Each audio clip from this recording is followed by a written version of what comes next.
আজকে আপনাদেরকে আমি তৈরি করে দেখাবো খুবই ইউনিক একটি রেসিপি অনিয়ন ব্রেড। খুবই মজাদার।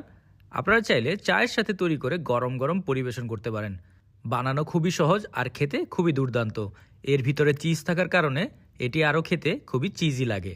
তো দেরি না করে চলুন আপনাদেরকে এই রেসিপিটি শিখিয়ে দিচ্ছি। প্রথমে নিয়ে নিব আমরা ময়দা, এর উপর দিয়ে দিব চিনি, দুধ পাউডার, এরপর দিয়ে দিব ইস্ট, সামান্য লবণ। এরপর এগুলোকে আমি একটি চামিচ দিয়ে ভালোভাবে মিক্স করে নিব। মিক্স করা হয়ে গেলে আমরা এর উপর দিয়ে দিব পানি। আমি এখানে ব্যবহার করেছি হালকা কুসুম গরম পানি। এরপর আমি এগুলোকে একসাথে মিক্স করে একটি নরম সফট ডো তৈরি করব। তার আগে আমি এর উপরে দিয়ে দিব সামান্য তেল।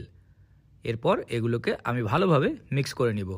আপনারা কে কোথা থেকে আমার এই ভিডিওটি দেখছেন অবশ্যই কমেন্ট করে জানাবেন। আমি আপনাদের সবার কমেন্টের উত্তর দিব, কারণ আপনাদের কমেন্ট পড়তে আমার অনেক ভালো লাগে। ডো তৈরি হয়ে গেলে আমরা এর উপরে সামান্য তেল ব্রাশ করে দিব। এরপর একটি প্লেট দিয়ে ঢেকে আমরা একে রেস্টের জন্য রেখে দেব 30 মিনিট। 30 মিনিট রেস্ট করা হয়ে গেলে আমরা ডোটিকে বের করে নিয়ে আসব। দেখতেই পাচ্ছেন রেস্ট করার কারণে ডোটি কিভাবে ফুলে উঠেছিল। এখন একে আমরা একটি বেলুনের সাহায্যে হালকা করে বেলে রুটির মতো তৈরি করে নিব। অবশ্যই আস্তে আস্তে আর একটি পাতলা রুটি তৈরি করতে হবে। খেয়াল রাখতে হবে যাতে রুটিটা অনেক বেশি মোটা না হয়। একদম পাতলা রুটি তৈরি করব। তার জন্য সামান্য ময়দা এর গায়ে ছিটিয়ে দিতে হবে। দিয়ে আবার একটি বেলুনির সাহায্যে আমরা আস্তে আস্তে করে বেলে নিব। এই অনিয়ন ব্রেড বাইরের খুব জনপ্রিয় একটি খাবার।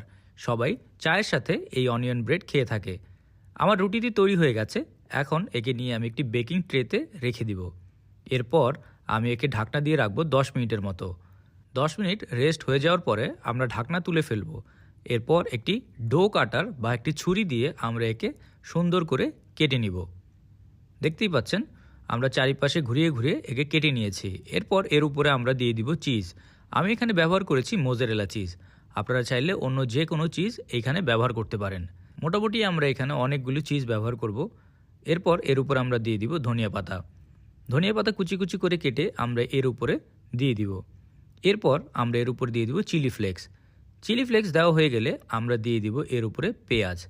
এখানে আমরা অনেকগুলো পেঁয়াজ ব্যবহার করব। যেহেতু অনিয়ন ব্রেড তাই আমাদের অনেকগুলো পেঁয়াজ এর উপরে দিতে হবে।